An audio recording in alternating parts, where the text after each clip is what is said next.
What's up, guys? Here's another episode about how to reduce or prevent back pain issues. Once again, always consult your doctor or a medical professional before doing any new physical activities or self-treatment.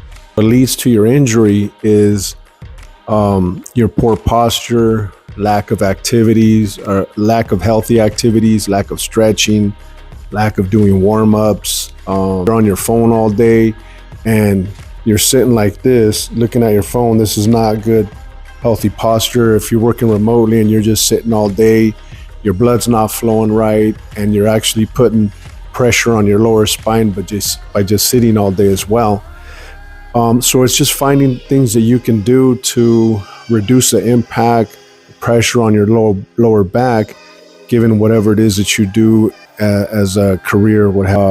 Good preventatives. I've made notes here. By the way, I'm not a doctor or professional, but I'm hoping this makes a difference to somebody.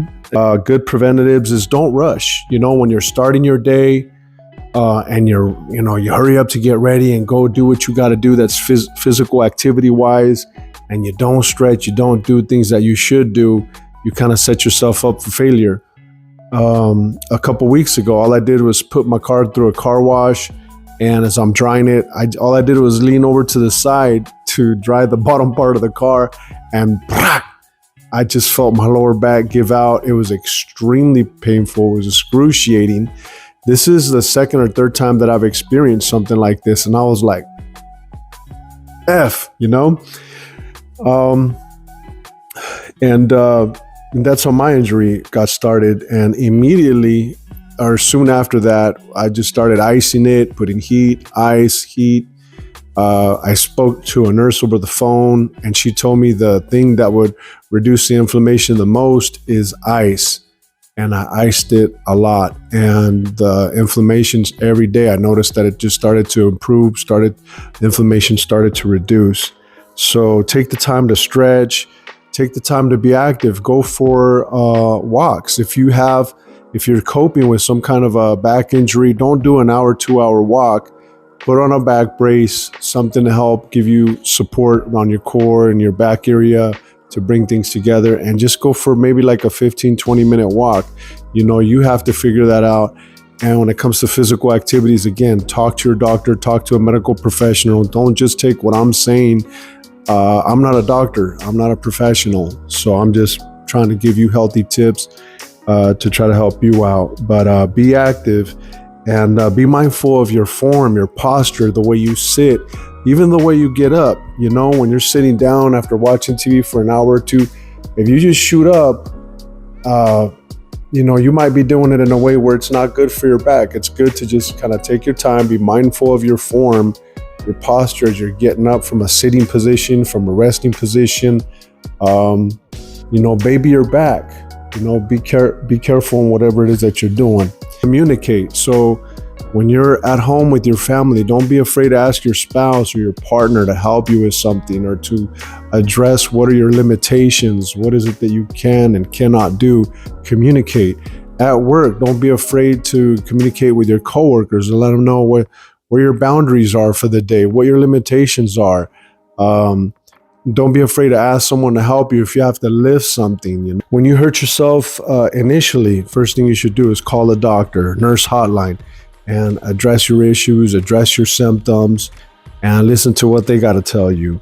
When you hurt yourself, make sure you take the time to ice and alternate that with heat. They say that you shouldn't have the ice or heat on for no more than 15 minutes. So be mindful. Put on a timer on your phone. Slap some ice on that baby, and while you're watching a show or what have you, a movie at home, put some ice on there, give it 15 minutes, then switch it out with a heat pad. Leave that on for 15 minutes and just keep switching it out. Maybe wait 5, 10, 15 minutes in between each heat and ice that you put on. Also, another thing that I never saw when I hurt myself and I was looking all through Google and watching all these professionals say, hey, you should do this stretch, you should do that stretch.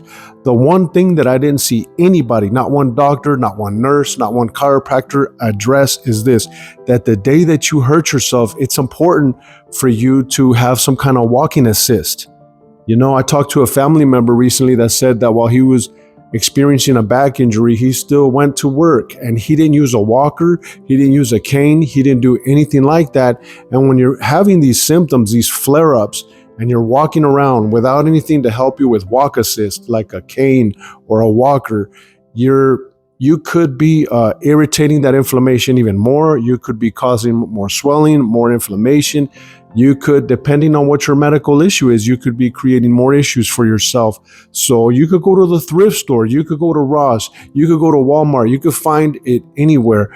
Get yourself a cane, at a minimum, a cane, a walker, something. My wife and I went out of town recently, and she was so sweet. She actually, at the hotel that we stayed at, they accommodated me with a one of those electric carts, go-karts, those scooter, what have you.